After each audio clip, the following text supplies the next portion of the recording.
At some point in human prehistory, one person killed another on purpose.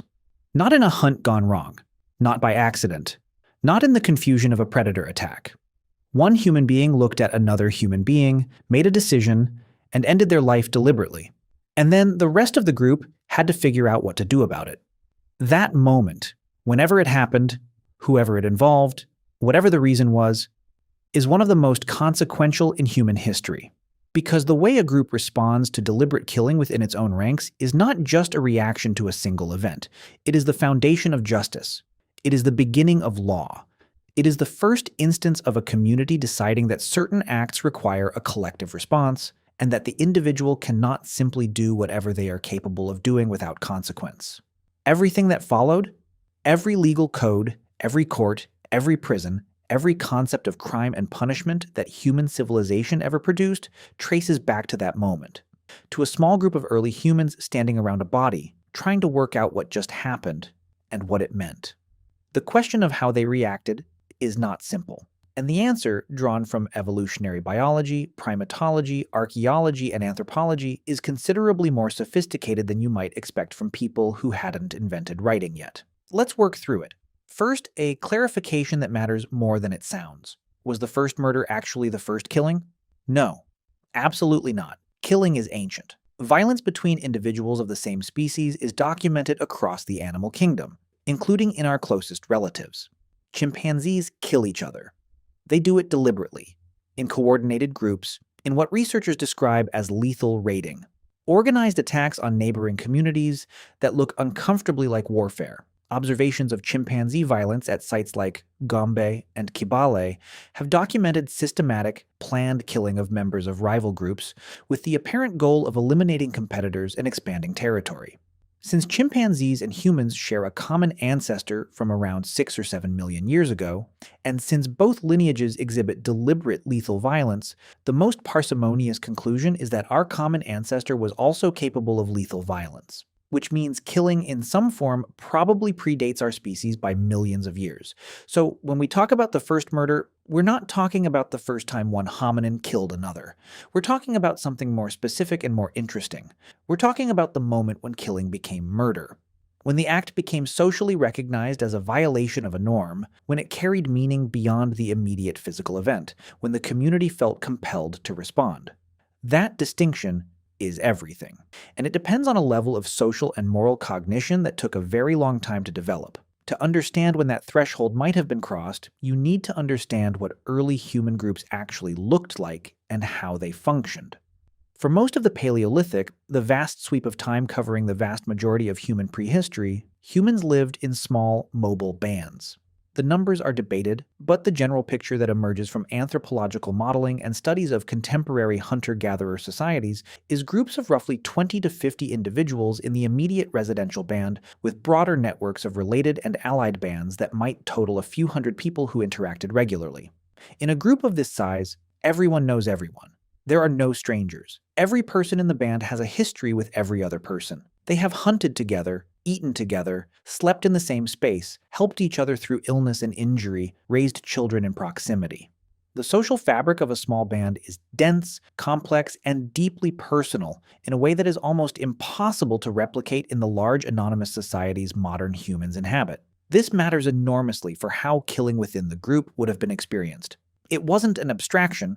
It wasn't a statistic. It wasn't a news headline about someone you've never met. It was the death of a person everyone in the group knew intimately. A brother, a hunting partner, a mother of young children, a knowledge keeper whose death cost the group something real and irreplaceable. The emotional impact would have been immediate and profound. And the threat implied by the killing would have been equally immediate. Because if one member of this small, interdependent group is capable of killing another, the question every surviving member now has to ask is, are we safe? Could this happen to us? Is the killer going to do it again?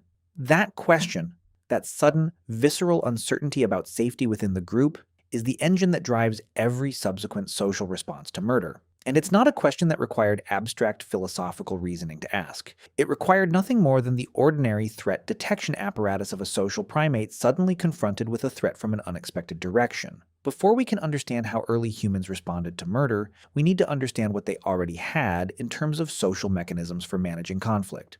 Because murder didn't appear in a vacuum. It appeared in groups that already had social rules, established hierarchies, conflict resolution practices, and norms around acceptable and unacceptable behavior. The question is not how completely unprepared humans were for lethal violence within the group. The question is how their existing social machinery scaled up to meet the most extreme version of intra-group conflict. Primatologists have documented extensive conflict management behaviors in chimpanzees and other great apes, behaviors that appear to be precursors to more elaborate human social mechanisms. Reconciliation after conflict, the famous post-fight kissing and embracing observed in chimps, is a real and functional behavior that serves to repair social bonds and restore group cohesion after damaging conflicts. Mediation by third parties, where a dominant individual intervenes to stop a fight between two lower-ranking individuals, is documented. Alliance formation, coalition politics, the use of social relationships to manage and constrain individual behavior, all present in non-human primates and certainly present in early humans.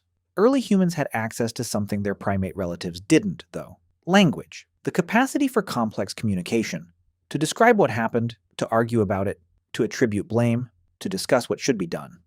Transforms conflict management from a physical and behavioral process into a social and cognitive one. Language allows the group to deliberate, to hear from witnesses, to consider motivations, to distinguish between an accident and an intentional act, to discuss precedent, what happened last time something like this occurred, and what they did about it. The development of language and the development of more sophisticated moral and social cognition are deeply intertwined, and both were well underway by the time anatomically modern humans were producing the behavioral evidence we find in the archaeological record. The capacity to have a group conversation about a killing and to reach some kind of collective response was almost certainly present in Homo sapiens from the beginning. So what did that collective response look like? The answer begins with the simplest and most immediate reaction. Emotion. Grief, fear, and anger were almost certainly the first responses, and they were probably not sequential, but simultaneous and overlapping. Grief for the person killed, and the evidence from burial practices, which appear in the archaeological record by at least 100,000 years ago and possibly much earlier, strongly suggests that early humans had real emotional responses to the death of group members. They mourned. They marked deaths. They treated the bodies of the dead with deliberate care. This was not the behavior of creatures indifferent to loss. Fear because the killer was still present, still part of the group, still capable of violence, now a demonstrated threat in a way they hadn't been before. The psychological shift from this person is a member of my group to this person has killed a member of my group is profound. And the behavioral responses to it: increased vigilance, physical distancing, withdrawal of trust and cooperation, would have been immediate and probably instinctive. Anger because violence against a member of the group activates the same retaliatory impulses that drive responses to intergroup violence. The moral emotion of outrage, the sense that something wrong has been done that demands a response, is not a cultural construction that required sophisticated civilization to develop. It is a basic feature of primate social psychology, present because groups that responded to norm violations with collective outrage were better at enforcing those norms and maintaining group cohesion than groups that didn't. Now here is where it gets genuinely interesting, because the response to a killing within a small, close-knit group faced a specific and severe problem that larger, more anonymous societies don't face in the same way. The killer is someone you know. Not just someone you know, possibly someone you depend on. A skilled hunter whose participation in the next hunt affects whether the group eats this week. A person with specialized knowledge, how to find water in the dry season, how to treat a particular illness, how to navigate to the winter camp, that the group cannot easily replace. A person with their own allies within the group, people who will defend them, people whose cooperation you also need. Responding to an internal killing is not like responding to an attack from outside the group, where collective solidarity is straightforward and unanimous. It is a situation where the group's interests are genuinely complex and potentially contradictory. You want safety. You want justice, whatever that means in this context. You want to maintain the social bonds that keep the group functional. And these goals may point in different directions depending on who the killer is and who the victim was. This complexity is precisely why the responses that developed were sophisticated rather than simple. pure revenge, the immediate killing of the killer by the victim's relatives, was one option. But it carried obvious costs. It potentially triggered a cycle of retaliatory killing that could tear the group apart. It removed a potentially valuable group member. And in a small group, the killer's allies might resist, turning a response to one killing into a factional conflict.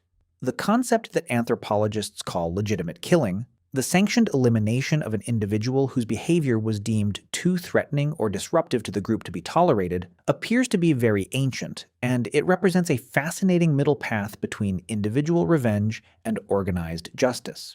In studies of contemporary hunter-gatherer societies, the most consistent response to repeated severe violence within the group is not formal legal process and not simple revenge, but a form of collective decision-making that leads to the elimination of the offending individual. The group, typically the adult males, but often with broader consensus, decides that a particular person is too dangerous to coexist with, and arrangements are made for that person's death. The anthropologist Christopher Boehm, who has studied this extensively across multiple hunter-gatherer societies, calls this capital punishment by consensus. What makes this significant is that it is not an individual acting alone in revenge. It is the group acting collectively, having reached a shared judgment that the threat posed by an individual exceeds the cost of removing them. It requires deliberation. It requires some degree of consensus. It requires the suppression of the individual self-interest of the executors, who might personally prefer not to take the risk of confronting a dangerous individual, in service of the collective interest. It is, in embryonic form, a justice system. This pattern appears across enough independent hunter-gatherer societies that Boehm argues it represents a universal feature of human social organization, a deep behavioral tendency that predates complex civilization and may have been a feature of human groups for hundreds of thousands of years. The idea that communities have the collective right and responsibility to eliminate individuals who pose existential threats to group safety appears to be not a late cultural invention, but a very old behavioral disposition. The role of the victim's family deserves specific attention because it introduces one of the most persistent tensions in the history of human justice. In small kinship-structured groups, the death of a family member creates an immediate obligation in the surviving relatives. This obligation to respond, to act, to not simply absorb the loss without consequence is one of the most powerful and universal features of human social psychology. It appears in every culture ever studied. The specific form it takes varies enormously. Structured blood feud in some cultures, formal legal processes in others, religious frameworks for managing it in others still. But the underlying impulse, the sense that the death of a family member demands a response from the family, appears to be deeply human. In the context of a small hunter-gatherer band, this created a structural problem. The victim's family had strong emotional motivation and felt social obligation to act against the killer. The killer's family had equally strong motivation to protect their own. And the rest of the group sat somewhere between these two poles, with their own interests in resolution and their own relationships with both parties. Managing this situation without tearing the group apart required social technologies that early humans had to develop specifically in response to this kind of crisis. Mediation, the intervention of respected third parties to negotiate between the aggrieved families, is one of the most consistent responses documented across cultures. Compensation, the killer's family providing material goods, food, labor, or other resources to the victim's family as partial restitution for the loss, is another, documented in countless societies as a mechanism for settling lethal conflicts without continued violence. These are sophisticated social inventions. Compensation requires both parties to accept that a loss can be partially offset by material or social transfer, that the harm can be partially undone, not physically but socially, through the recognition of obligation and its fulfillment. It requires a concept of debt. It requires the capacity to make and keep agreements under emotional duress. It requires trust in the social mechanisms that enforced those agreements. Exile was another response to killing that deserves specific consideration because it represents a fascinating alternative to execution that preserved the life of the killer while protecting the group.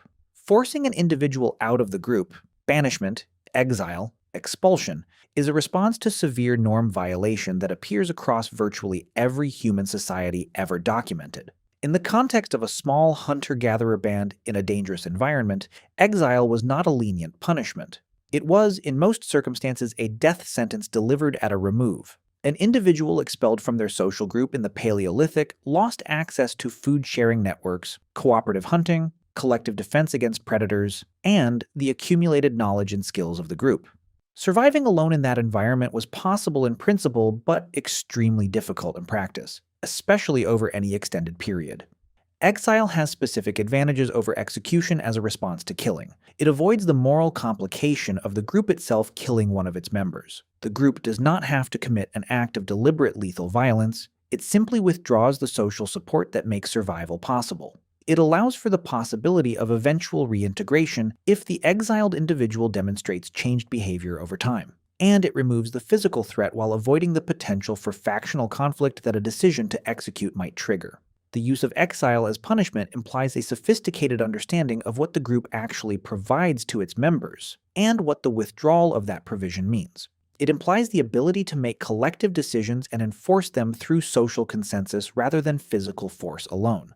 And it implies an understanding that membership in the group is not automatic and permanent, but conditional on acceptable behavior.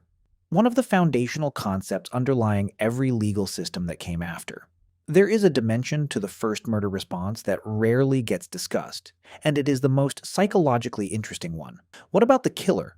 Not what happened to them, but what was happening inside them. What was the internal experience of being the first murderer in a small, close-knit group? The capacity for guilt, genuine, internalized guilt, not just fear of external punishment, is one of the most distinctive features of human psychology. Guilt requires a specific cognitive architecture, the ability to evaluate your own behavior against an internal moral standard, to find it wanting, and to experience genuine negative affect as a result. It is different from shame, which is primarily about social exposure, how others see you. Guilt operates even in the absence of witnesses. You feel guilty when no one is watching, for acts no one else knows about. The evolutionary origins of guilt are almost certainly social. Groups in which individuals experience guilt-like responses to norm violations that were automatically self-punishing in ways that suppressed future violations would have had better internal cohesion than groups where the only check on behavior was external enforcement.